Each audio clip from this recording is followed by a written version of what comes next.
What's going on, everybody? Christian here, bringing you guys the long-awaited for 3D spinning emblem tutorial. Woohoo, right? Alright, so the reason I didn't upload these yesterday like I originally intended was because I literally did the entire tutorial and for some reason Camtasia didn't record my voice. Now if you look at it now, we can see the little bar going from green to yellow and occasionally red if I do something loud, but I'm not going to intentionally do anything loud for you guys.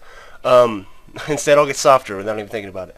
But what we're going to do is we're going to make these 3D spinning emblem like we've seen in my masterpiece montage here. And we're not going to use the bird. The bird is too complex, I think, for what we're trying to accomplish, because there's a lot of NURBs that are done. I think there's like 70 or 80 different NURBs we had to do. So we're not going to do that particular one. Instead, what we're going to do is the DC logo. It's really simple. Of course, I don't claim any rights, blah, blah, blah, blah. So anyway, we're going to be using three programs today. One is Photoshop, the other is Cinema 4D, and the other one is After Effects. You don't have to use After Effects. You can use a different sort of video, what's the word, sequencer, but this is the best one that I have. So first thing we're going to do is we're going to open up Photoshop, and I already have the picture opened here. And first thing we want to do is control-click on the icon. Actually, I take that back. We don't want to do that. What we want to do is we want to get our magic wand tool and kind of just delete all the white areas, or delete the areas we don't want to outline, which for me is most of this white area. And now what I'm going to do is I'm going to get the other tool, and I'm actually going to get rid of the text as well, because I don't want the text. I just want the actual logo itself. So, ta-da. Alright, cool. So now we just have DC. Now we're going to control click on that, putting marching ants around that logo, and go over here to the paths button. Now there's going to be a little drop down thing here, if I can find it. My mouse doesn't really work on this TV. Okay. And we're going to make a work path. Now I make it trim to about 0.5 pixels. 0.5 pixels. I apologize for the phone ringing. And that's going to put a nice little trace around our object. And now, if y'all know a better way to make paths, let me know, but this is the best way that I've seen. So once we've done that, what we want to do is go File, Export, and then Paths to Illustrator. Now don't worry, you don't need Illustrator for this. You just it's just a program that needs to happen for the Cinema 4D file. So it's going to say Path, Work Path, hit OK. What we're going to do is we're going to name it Google.ai, and it's going to save. Now what we can do, we're done with Photoshop now. So I'm actually going to try to close it here. No, I do not wish to save. So we're going to open up Cinema 4D now, and we're actually going to open our picture. Maybe, if it'll open. Okay, so we're going to search Google.ai. It's going to be an AI, not artificial intelligence, but Adobe Illustrator. And we can see we have it here. It's just there chilling. Looks pretty good. Now if we look, it should be two different splines. Yeah, or two different paths. So what we're actually going to do is we're going to connect those. If you click one and then hold Control and then click the other one, select both of them, you want to come down here to connect. Right click and go to connect, making them one spine. And then what we can actually do is just delete the one underneath it, having just the one. So after that, we want to get a extrude NURBS from the... Uh-oh. I apologize for that. That was my alarm going off for some reason. Anyway. Oh, that was awful. That was not very professional at all. So, alright, back on track, back to life. Alright, we have our extrude NURBS here. We want to drop the path into the extrude NURBS, giving it, you know, this sort of plate-looking idea. And on our NURBS, we're going to make it extrude about 30 M's. I don't know if 30 means meter, but or millimeter or whatever. But alright, now we're going to make a quick material, just something real simple that'll give it some characteristic. So we're going to make it blue, and for the texture we're going to add what's called a Fresnel. Fresnels are really cool if it'll load up. There should be a little drop down bar, and it's not responding. That's great, so I'll hit you guys up when it's responding. Alrighty then, so here we are. Sorry about that. I don't know why it doesn't respond every once in a while. But we add the Fresnel. It gives our thing a nice blue color. So now what we're going to do is going to come out and drop it onto it. And if we just do a quick render, you see it's just this blue brick basically. Alright, so after that what we want to do is make a circle. and we're going to go ahead and make the radius of this circle about 300. We're going to zoom out a little bit, and we're going to get our rotating tool, and we want to rotate it 90 degrees to where it's on its side, like that. We'll get this tool back out, and now I'm going to actually go out of the perspective view and go into this view to where I can line it up perfectly with it. Now I wanted to get the circle in the middle of the actual thing, the actual emblem, or at least as close as possible. So, excuse me, because we're gonna have the camera going in a circle around the emblem, so that looks pretty nice. Alright, so the reason I put the circle here is because we cannot. I've tried so many different ways. We cannot get the actual emblem to spin. The NURBS will not allow it. So what I've devised is if we create a camera to move on a circle, that will work. So we have our circle. Next thing we want to do is make a camera. Just make a simple camera. What we're going to do is we're going to take our perspective view and go camera, scene cameras, and to the camera. That way it's looking at it. And our next step here is to get the camera in line with the circle, like get it on the circle. So I'm just going to do some quick little rotatingness, and we're going to move it a little bit closer to the circle. Right there. Move it down a bit. Alright, that'll work. Now also what I want to do is zoom out on this one and see that field of view, how big it is. No, we don't want it that big. We want it, or at least we want it wider. So we're just going to say about right there. And actually what I'm going to do is move the camera. That's one of my favorite things about Cinema 4D is all the different camera angles you can get.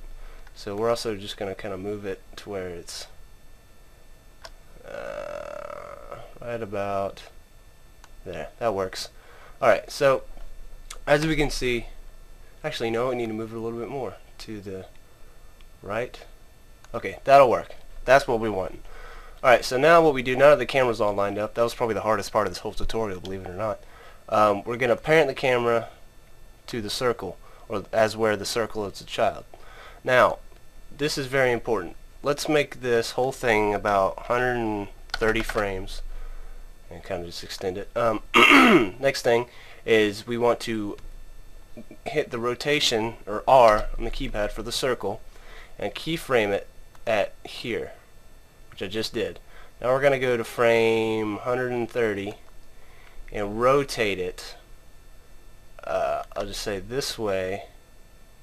You know what, I take that back. Don't use that one. Use this one. We're going to rotate it about just 360 degrees. If you hold shift, it locks it in place, and then we're going to hit a keyframe again, so that way if we scroll through it we can see it goes in a complete circle. It's that easy. Now there's only one other thing I'm going to do, is I'm going to add a sky to the scene. So whoops, this makes it look pretty good. Alright, after that what we want to do is go to our render settings. This part's very important as well, seeing how it's what we're going to use to get into After Effects. I take that back. Don't do that. What we're going to do, don't do that yet. We're going to add tags to this stuff so After Effects knows what it's working with. We're just going to go to Cinema 4D tags, compositing.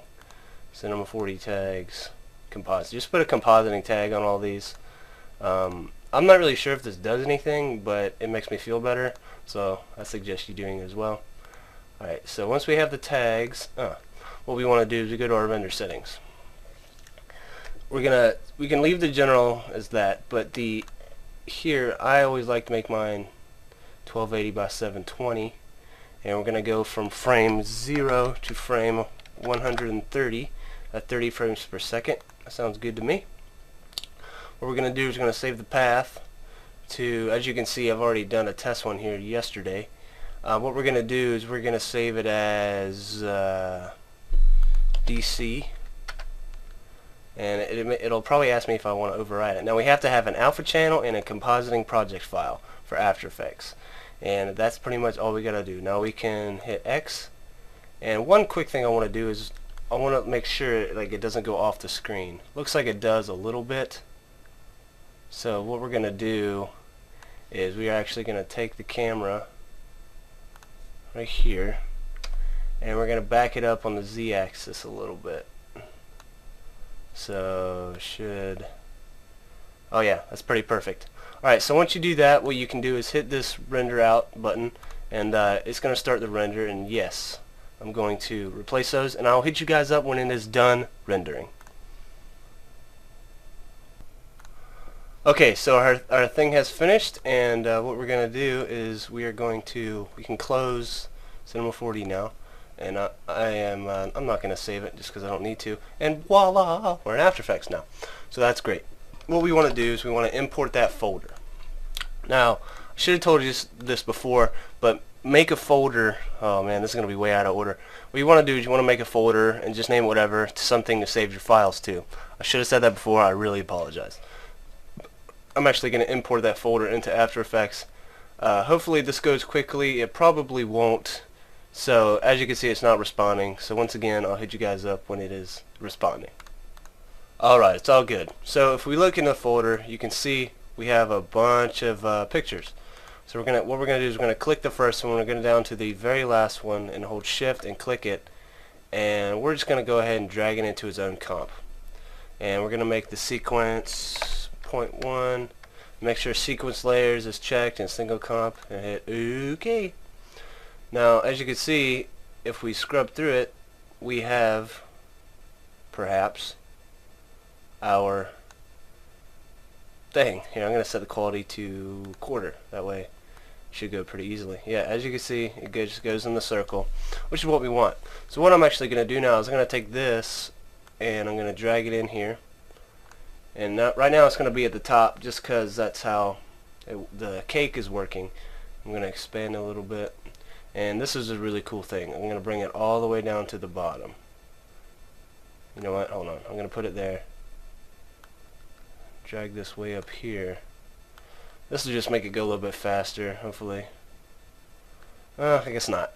But in the meantime, what it's going to do is, since we created that alpha channel in Cinema 4D, what's going to happen is the black that we saw next to the blue is actually going to be somewhat invisible. See? Hold on, let me drag this back down. If we look here, you can see it's right over top of our video. So that's the alpha channel. Anything that's black or white or one or the other is not going to show.